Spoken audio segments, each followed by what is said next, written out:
আসসালামু আলাইকুম ওয়া রাহমাতুল্লাহ। আমার প্রিয় সপ্তম শ্রেণীর শিক্ষার্থী, তোমাদেরকে আমার টিম জুনায়েদস টিউটোরিয়াল তোমাদের যে প্রথম অধ্যায় এটা পড়াবো।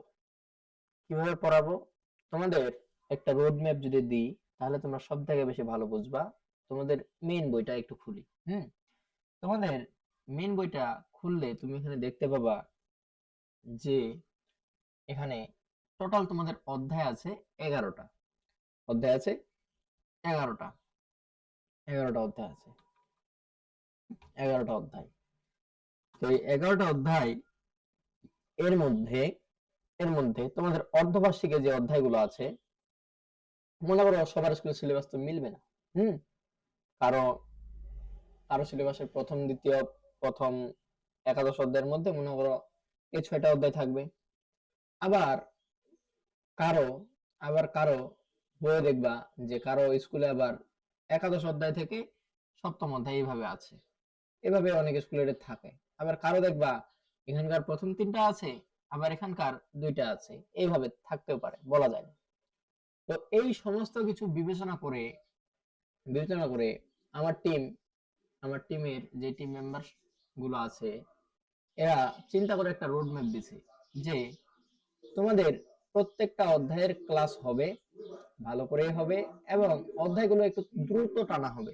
অর্থাৎ তোমাদের যে প্রথম অধ্যায়, এই অধ্যায়ে যদি আমরা সময় দিতাম এমনি অফ সময়ে, যেহেতু তোমাদের 4 মাস অলরেডি গান, 4 মাস চলে গেছে, 4 মাস হ্যাজ গান, যেহেতু 4 মাস চলে গেছে, তাহলে আর মাত্র আমাদের হাতে সময় আছে কয়দিন?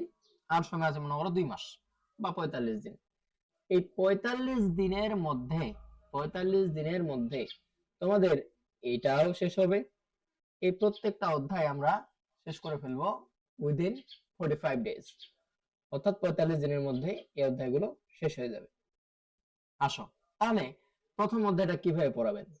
প্রথম অধ্যায়ে তোমাদের পার্ট আছে টোটাল, একটু দেখি পার্ট কয়টা আছে। মেবি 10টা থাকার কথা, অর্থাৎ 10টা পার্ট থাকতে পারে। 10টা পার্ট যদি থাকে, 10টা পার্ট পার্ট পার্ট একটু দেখি। পার্ট পার্ট থাকবে তাহলে টোটাল টোটাল আচ্ছা, মিস্টেক। আচ্ছা, দেখো পার্ট আছে টোটাল 9টা। 9টা পার্টের মধ্যে আজকে আমরা 3টা শেষ করব। আজকে আমরা 3টা শেষ করে ফেলবো, এবং পরবর্তী দিন আমরা আরো 3টা করব। অর্থাৎ টোটাল 3 দিনের মধ্যে এই অধ্যায় শেষ করে ফেলবো। 3 দিনের মধ্যে এই অধ্যায়টা আমরা শেষ করে ফেলবো। কেন? কারণ আমাদের 4 মাস চলে গেছে, এখন আমাদের আর ধীরে আগানোর মতো সময় নেই। তো সর্বোপরি যে কথাটা না বললেই নয়, যে কথাটা আমি প্রতিবারে বলি, সেই কথাটা এবারও বলতেছি যে তোমরা যারা আমার এই ক্লাসগুলোর আপডেট সম্পর্কে জানতে চাও, তারা আমার একমাত্র ফেসবুক পেজ জুনায়েদস টিউটোরিয়ালে যুক্ত থাকতে পারো। জুনায়েদস টিউটোরিয়ালে যুক্ত থাকতে পারো। RIAL TUTORIAL, আচ্ছা, টিউটোরিয়াল। এন্ড এই নামে আমার ইউটিউব চ্যানেল আছে, যে ইউটিউব চ্যানেল থেকে তুমি আমার এই ভিডিওটা দেখতেছো। তো তোমাদেরকে এখান থেকেই আমি মূলত পড়াবো। আসো আজকে একটু পড়ি। বাংলাদেশের মুক্তি সংগ্রাম ও আন্দোলন। বাংলাদেশের মুক্তি সংগ্রাম ও আন্দোলন।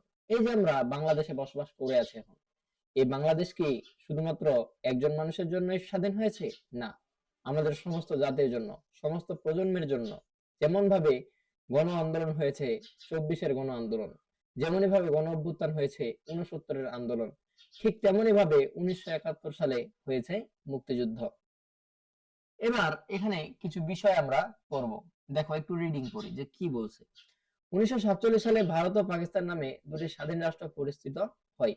তোমরা জানলে অবাক হবে যে ভারত এবং পাকিস্তান এই দুটি দেশ পরপর স্বাধীনতা লাভ করে। পরপর স্বাধীনতা লাভ করে। পাকিস্তান স্বাধীনতা লাভ করে 14 আগস্ট, AUGUST, আগস্ট। আগস্ট, আচ্ছা, আগস্ট, AUGUST, আচ্ছা, AUGUS, আহা, AUGUST, আচ্ছা, তাহলে ভারত বা পাকিস্তান স্বাধীন হয় কতই? পাকিস্তান স্বাধীন হয় 1947 সালের 1947 ইন 14 আগস্ট 1947 কে স্বাধীন হয়? পাকিস্তান স্বাধীন হয়। এবং ভারতও ঠিক একই সময়ে তার পরের দিন কত?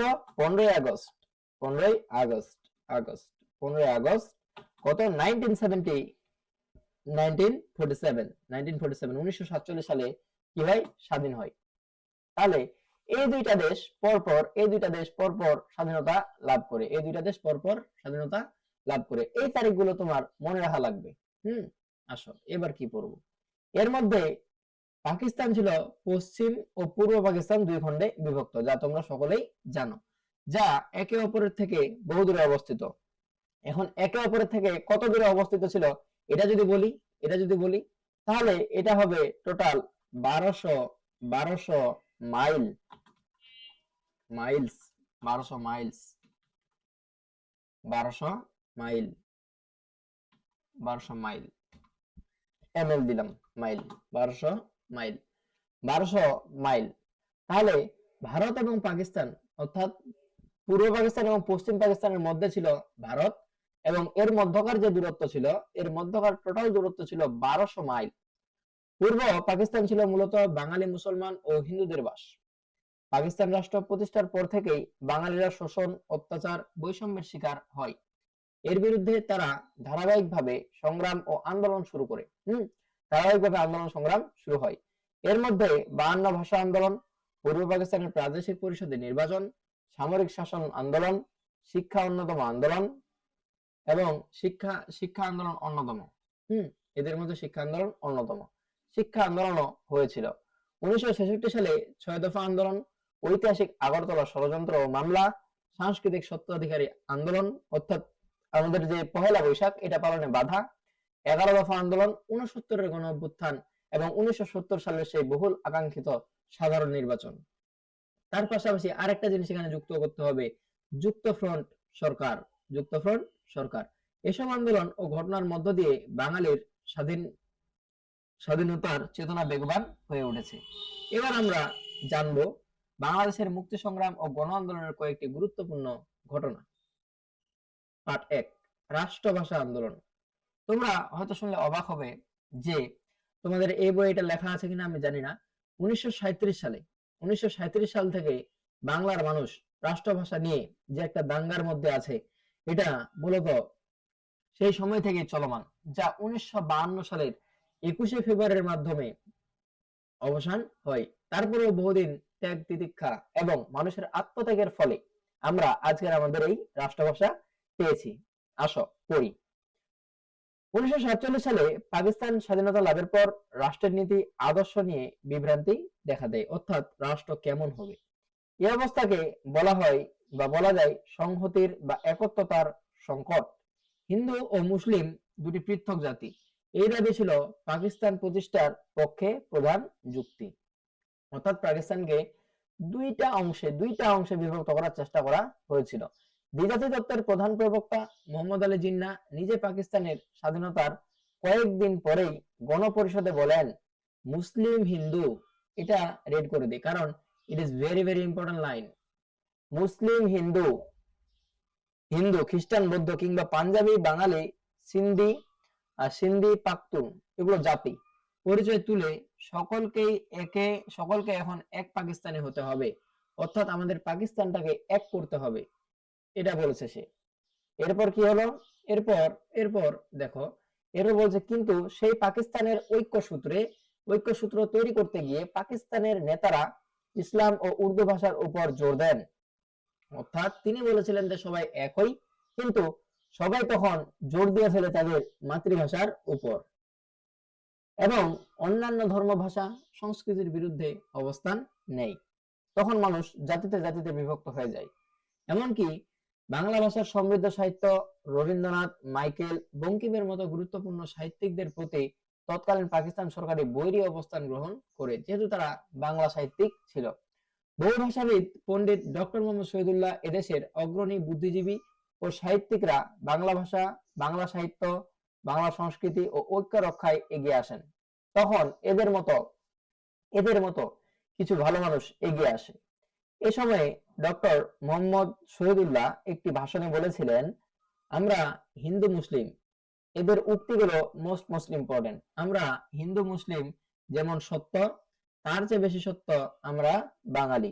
এটি কোনো আদর্শের কথা নয়, এটি একটি বাস্তব কথা। প্রকৃতি নিজের হাতে আমাদের চেহারায় ও ভাষায় বাঙালিত্বের এমন ছাপ দিয়েছে যে তা মালা তিলক টিকিতে কিংবা টুপি লুঙ্গি দাড়িতে ঢাকবার জোটটি নেই। অর্থাৎ বাঙালি আমরা সবাই বাঙালি, হিন্দু হই মুসলিম হই আমরা সবাই বাঙালি, এই কথাই তিনি বলে তুলেছিলেন। এবং এখান থেকে মোস্ট ইম্পর্টেন্ট লাইন হচ্ছে এটা, কোনটা একটু দেখাই, যে বলা হয়েছে তা মালাক তিলক টিকিতে কিংবা টুপি লুঙ্গি দাড়িতে ঢাকবার জুটে নেই। এবার পাকিস্তান স্বাধীন হওয়ার পর রাষ্ট্রভাষা কি হবে? পাকিস্তান যখন স্বাধীন হয়ে গেল, এখন প্রশ্ন দেখা দিল যে পূর্ব পাকিস্তানের সচেতন ও শিক্ষিত জনগণ তাদের মায়ের ভাষা বাংলা ভাষাকে রাষ্ট্রভাষা মর্যাদার প্রতিষ্ঠা করার দাবি। কিন্তু তৎকালীন পাকিস্তান সরকার উর্দুকে রাষ্ট্রভাষা করার কি চেয়েছিল? রাষ্ট্রভাষা করতে চেয়েছিল, যা তোমাদের সবারই জানা। এবার শুরু হলো নতুন কাহিনী, নতুন মোড়। 1947 সালে মার্চ মাসে ঢাকা বিশ্ববিদ্যালয়ের কার্জন হলে ছাত্র শিক্ষকদের সমাবেশে পাকিস্তানের প্রথম governor general, it is very important, পাকিস্তানের প্রথম গভর্নর জেনারেল কে? মোহাম্মদ আলী জিন্নাহ। পাকিস্তানের প্রথম গভর্নর জেনারেল মোহাম্মদ আলী জিন্নাহ ঘোষণা করেন পাকিস্তানের একমাত্র রাষ্ট্রভাষা হবে উর্দু। উপস্থিত ছাত্রছাত্রীরা না ধ্বনিতে এর প্রতিবাদ জানায়। দেশের শিক্ষাবিদ, সাহিত্যিক, বুদ্ধিজীবী এবং অধিকাংশ রাজনৈতিক নেতৃবৃন্দ বাংলা ভাষাকে পাকিস্তানের রাষ্ট্রভাষা করার পক্ষে অবস্থান নেন। পাকিস্তান গণপরিষদে বাঙালি সদস্য ৭১ শহীদ ধীরেন্দ্রনাথ দত্ত রাষ্ট্রভাষা বাংলার পক্ষে প্রস্তাব উত্থাপন করেন, কিন্তু তৎকালীন প্রধানমন্ত্রী লিয়াকত আলী খান এই প্রস্তাবকে তীব্র বিরোধিতা করেন। মুসলিম লীগের অনেক বাঙালি সদস্য সেই সময় বিরোধিতায় যোগ দিয়েছিলেন। অথচ বাংলা পাকিস্তানের রাষ্ট্রভাষা হওয়া ছিল যুক্তিযুক্ত। পাকিস্তানের তৎকালীন মোট জনসংখ্যা ছিল ৬,৯০,০০,০০০। পাকিস্তানের টোটাল জনসংখ্যা ছিল ৬,৯০,০০,০০০। এর মধ্যে ৪,৪০,০০,০০০ ছিল বাঙালি। তাহলে এবার বলো যে রাষ্ট্রভাষা কি হওয়া উচিত? বাংলা হওয়া উচিত নাকি উর্দু হওয়া উচিত? যেহেতু জনসংখ্যা বেশি তাই বাংলায় হওয়া উচিত। বাকি ২.৫ কোটি মানুষ সবার মাতৃভাষা ছিল উর্দু ছিল না। বাকি ২.৫ কোটির মধ্যে আবার সবার ভাষা উর্দু ছিল না, এদের মধ্যে আবার বিভিন্ন ভাষাভাষী ছিল। দেশের সংখ্যালঘু জনগোষ্ঠীর ভাষাকে সংখ্যাগুরু বাঙালির উপর চাপিয়ে দেওয়ার চেষ্টা করেছিল। পাকিস্তানি শাসক গোষ্ঠী বাঙালিরা কেবল বাংলা ভাষাকেই পাকিস্তানের একমাত্র রাষ্ট্রভাষার দাবি করেনি, তারা উর্দুর পাশাপাশি রাষ্ট্রভাষা হিসেবে বাংলাও চেয়েছিল। অর্থাৎ উর্দু তো করবেনই, তার পাশাপাশি আমাদের বাংলাকেও স্বীকৃতি দেওয়া হোক। এবার দেখো, মাতৃভাষার অধিকার আদায়ের লক্ষ্যে এদেশের অনেক উদ্যোগ গ্রহণ করা হয়। আমাদের মাতৃভাষা অর্জনের জন্য অনেক ধরনের আন্দোলন করা হয়েছে, অনেক ধরনের ত্যাগ তিতিক্ষা করা হয়েছে, আত্মত্যাগ করা হয়েছে, যার ফলে এখন আমাদের এই নতুন বাংলাদেশ। মাতৃভাষার অধিকার আদায়ের লক্ষ্যে এদেশে অনেক উদ্যোগ গ্রহণ করা হয়েছে। ঢাকা বিশ্ববিদ্যালয়ের অধ্যাপক আবুল কাসেমের নেতৃত্বে 1947 সালের ২রা সেপ্টেম্বর তমুদ্দিন মজলিস নামক একটি সাংস্কৃতিক প্রতিষ্ঠান গড়ে ওঠে। ভাষা আন্দোলনের প্রথম পুস্তিকা পাকিস্তানের রাষ্ট্রভাষা বাংলা না উর্দু এ সংগঠনের প্রকাশ করে, অর্থাৎ এর লেখক হচ্ছে তমুদ্দিন মজলিস নামক এই সংগঠনটি। ইট ইজ ভেরি ইম্পর্টেন্ট। রাজনীতিবিদ ও ঢাকা বিশ্ববিদ্যালয়ের ছাত্রদের সমন্বয়ে সর্বদলীয় রাষ্ট্রভাষা সংগ্রাম পরিষদ গঠিত হয়। ভাষা আন্দোলনের তরুণদের মধ্যে সক্রিয় ছিলেন কাজী গোলাম মাহবুব, শওকত আলী, গাজী-উল হক, মোহাম্মদ তোহা, শেখ মুজিবুর রহমান, হাজী আহাদ, আব্দুল মতিন প্রমুখ। আরো অনেকেই। এবার বলা হয়েছে 1948 সালের 11 মার্চ ভাষার দাবিতে সমগ্র দেশে ধর্মঘট ডাকা হলে শেখ মুজিবুর রহমান ও আলী আহাদ আলী আহাদ, কাজী গোলাম মাহবুব সহ অধিকাংশ নেতা গ্রেপ্তার করা হয় 11 মার্চ 11 তারিখে। পুলিশের দমন নিপীড়নে বহু ছাত্রছাত্রী আহত হয়।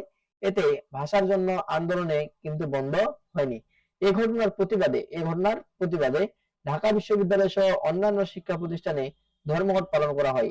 আন্দোলনের পথ ধরে 1952 সালে মূলত আমাদের এই আন্দোলন হয়েছিল। এখানে তোমরা এটা পড়ে নিবা। আমরা পরবর্তী দিন যুক্তফ্রন্ট সরকারে ঢুকবো। যুক্তফ্রন্ট সরকার সম্পর্কে আমরা বিস্তারিত জানবো। তো যাই হোক, এটা ঠিকমতো পড়বা এবং বুঝবা। দেন পরবর্তী দিন ক্লাসে আমি আরেকটু বোঝাবো। ততক্ষণ ভালো থেকো, সুস্থ থেকো। আসসালামু আলাইকুম ওয়া রাহমাতুল্লাহ।